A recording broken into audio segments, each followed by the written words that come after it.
కామారెడ్డి జిల్లాలో ఇటీవల చోటు చేసుకున్న రాజకీయ పరిణామాల నేపథ్యంలో కీలక సంఘటన జరిగింది. ఇటీవల కామారెడ్డి నియోజకవర్గానికి చెందిన బీజేపీ ఎమ్మెల్యే శ్రీ కాటిపల్లి వెంకట రమణారెడ్డి గారు మరియు మాజీ మంత్రి శ్రీ షబ్బీర్ అలీ గారి మధ్య నెలకొన్న వివాదం రాష్ట్ర రాజకీయాల్లో చర్చనీయాంశంగా మారింది. ఈ పరిణామాల మధ్య ఆదిలాబాద్ బీజేపీ ఎమ్మెల్యే శ్రీ పాయల్ శంకర్ గారు కామారెడ్డి ఎమ్మెల్యే వెంకట రమణారెడ్డి గారిని వారి క్యాంప్ కార్యాలయంలో కలిసి పరామర్శించారు. ఈ సందర్భంగా ఆయన సంఘటనపై వివరాలు తెలుసుకొని సంఘీభావం వ్యక్తం చేయడం జరిగింది. గత 10 ఏళ్లు ఈ రాష్ట్రంలో పరిపాలించిన టిఆర్ఎస్ పార్టీ హయాంలో ఏ రకంగానైతే అరాచక పాలన జరిగిందో ఆ రకమైనటువంటి అరాచక పాలనకి ఈ రాష్ట్ర ప్రజలు అంతం పలికిన తర్వాత ఈ రాష్ట్రంలో ఏర్పడినటువంటి కాంగ్రెస్ ప్రభుత్వం అంతకన్నా నీచంగా ఈ రాష్ట్రంలో వ్యవహారం చేస్తున్నది. స్వయాన ఒక శాసనసభ్యుని క్యాంపు కార్యాలయం మీద 100 మంది పోలీసులు ఉండగా పోలీసుల వలయం దాటి కాంగ్రెస్ గుండాలు ఒక శాసనసభ్యుని మీద హత్యాయత్నం దాడి చేయడానికి వచ్చినట్టే ఈ రాష్ట్రంలో లా అండ్ ఆర్డర్ ఏ రకంగా ఉందో అర్థం చేసుకోవచ్చు.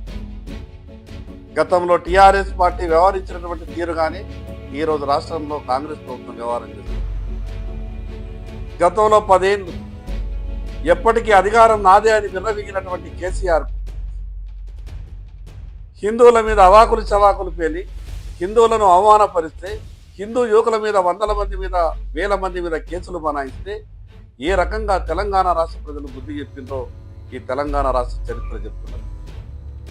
కాంగ్రెస్ నాయకులు ఈ రాష్ట్ర ముఖ్యమంత్రి అనుకుంటున్నాడేమో పైకి కనిపించేదంతా కూడా ఇది బలం కాదు, ఏదో కొన్ని కారణాల వల్ల అదృష్టం బాగుంటే ఈ రాష్ట్రానికి ముఖ్యమంత్రి అయ్యిండొచ్చు, అంత మాత్రాన ఎదురు లేదన్నట్టు ఒక శాసనసభ్యుని మీద ఆ రకమైనటువంటి హత్యాయత్నం కాంగ్రెస్ గుండాలు చేసింటారంటే ఈ రాష్ట్రంలో లా అండ్ ఆర్డర్ ఏ రకంగా దిగజారిందో తెలంగాణ రాష్ట్ర ప్రజలు అర్థం చేసుకోవాలి.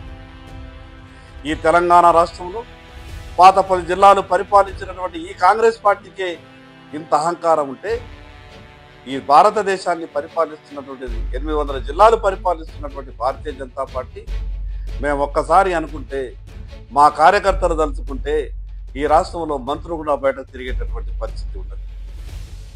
ఇప్పటికైనా ఈ కాంగ్రెస్ గుండాలకు బుద్ధి రావాలి. లా అండ్ ఆర్డర్ మెయింటైన్ చేయడం అంటే కేవలం ఒక పార్టీకి సంబంధించిన వాళ్ళ మీద కేసులు బనాయించడం కాదు. లా అండ్ ఆర్డర్ మెయింటైన్ చేయడం అంటే కేవలం బాధితుల మీదనే కేసులు బనాయించడం కాదు. ఈరోజు బాన్సువాడలో పరిస్థితి ఆ రకంగానే జరిగింది. ఎవరైతే బాధితులు ఉన్నారో బాధితుల మీదనే లాఠీ చార్జ్ చేస్తారో బాధితుల మీదనే కేసులు బనాయించారు. రాష్ట్ర డీజీపీ గారికి చెప్పదలుచుకున్నారు. రాష్ట్ర డీజీపీ గారు ఈ రకమైనటువంటి లా అండ్ ఆర్డర్ ఉంటే ఈ రకంగా ఇదే లా అండ్ ఆర్డర్ మెయింటైన్ చేస్తున్నామని మీరు భావిస్తే రేపు జరిగేటటువంటి పరిస్థితులకు పరిణామాలకు మీరే బాధ్యత వహించాల్సి ఉంటుంది.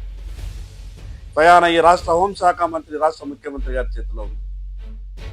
ఎక్కడ చూసినా కూడా ఈరోజు దినములో దుర్గాదేవి పాటలు పెడితే అసలు మీకెవడిచ్చిండ్రో అధికారం అనేటటువంటి పరిస్థితి ఎక్కడికి వెళ్ళొచ్చు? ఏ దేశంలో ఉన్నాం మనం? ఈ భారతదేశంలో ఈ తెలంగాణలో నా దుర్గామాత పాటలు పెడితే మేము హిందువులకు పూజలు చేసుకుంటే మిగతా వాళ్ళకి ఏం అభ్యంతరం? ఈ రాష్ట్ర కాంగ్రెస్ ప్రభుత్వాన్ని హెచ్చరిస్తా ఉన్నాం. గతంలో 10 ఏళ్ళు మీలాగానే విర్రవీగినటువంటి టిఆర్ఎస్ పార్టీకి తెలంగాణ రాష్ట్ర ప్రజలు ఏ రకంగా బుద్ధి చెప్పిందో తెలుసు. 2 సంవత్సరాలు పూర్తి